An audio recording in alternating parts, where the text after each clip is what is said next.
Okay, so yeah, you were just mentioning Mystical Joyride.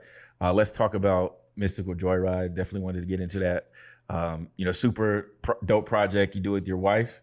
Um, it's very high energy, and it's very. One thing that I love about y'all is that the visual branding. It has a look, it has an aesthetic, it has a vibe.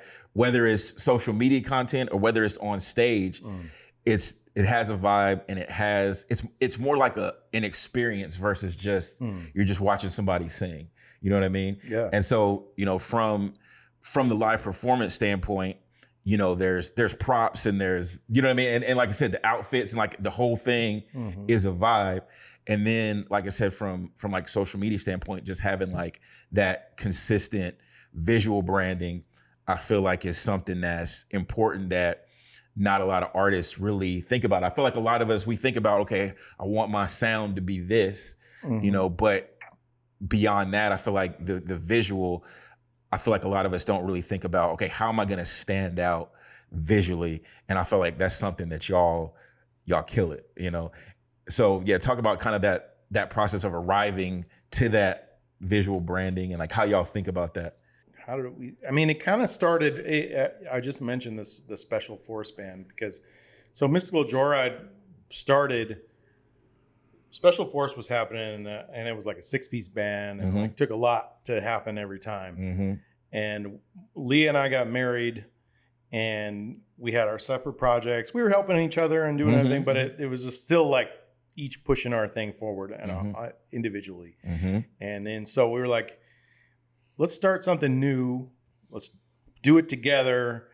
And it kind of like evolved out of like where Special Force was going, which was kind of like this cosmic psychedelic soul vibes. But we kind of took a little bit more of like Leah's songwriter kind of vibes as well. And like also like it's starting to like incorporate like more like hip hop into it. But I was with this project, like my goal has sort of always been like make something you've never heard before, make something and make it you've never seen it before. So when you hear it or you see it, you're like, what is like, like you may be confused because it's not the idea is not to cater to what the things that you've already seen. Go down the lane that you've already been down. Which has it's positive and negatives. Yes. It's like it's hard to completely brand something and say, oh, we're this genre. Well, we're genre fluid. Yeah. And polyamorous. Yeah.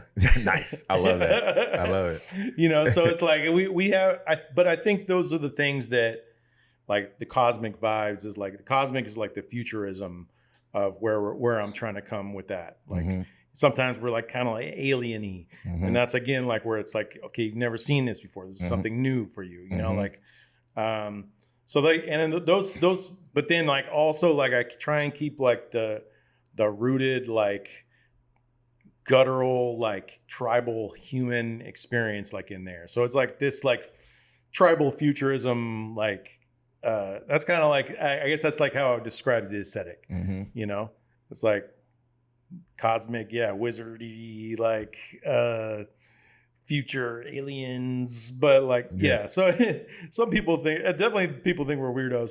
It's funny because so you mentioned earlier we had a couple songs go viral in Bangladesh, and the Bengalis are seeing these videos of us.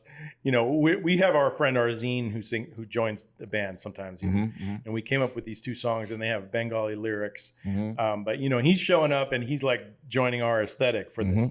And like these traditional Bengalis, like in the middle of their country getting fed this stuff by Facebook, are just like, what is wrong with these people? They just can't take it. They're just like, what is going on? Why are they dressed like that? Why are they dancing like that? Wow. What is this?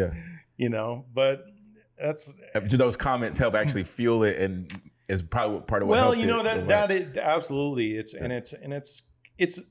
some confusion, some of the hate is actually the thing that drives the algorithm. It's like the thing that, but I found this throughout the years, marketing, learning music marketing, which has been a whole curve of the thing.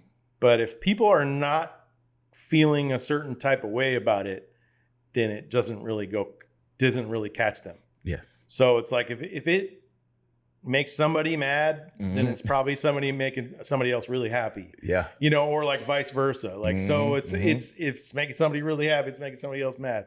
That's the polarity of like our dualistic world that I can't explain. Like I like, and my mission on this earth and like in art and everything is to bring people together. So it's really interesting when I'm like dividing people, and that's the thing that's working. You know what I mean? I can't explain that.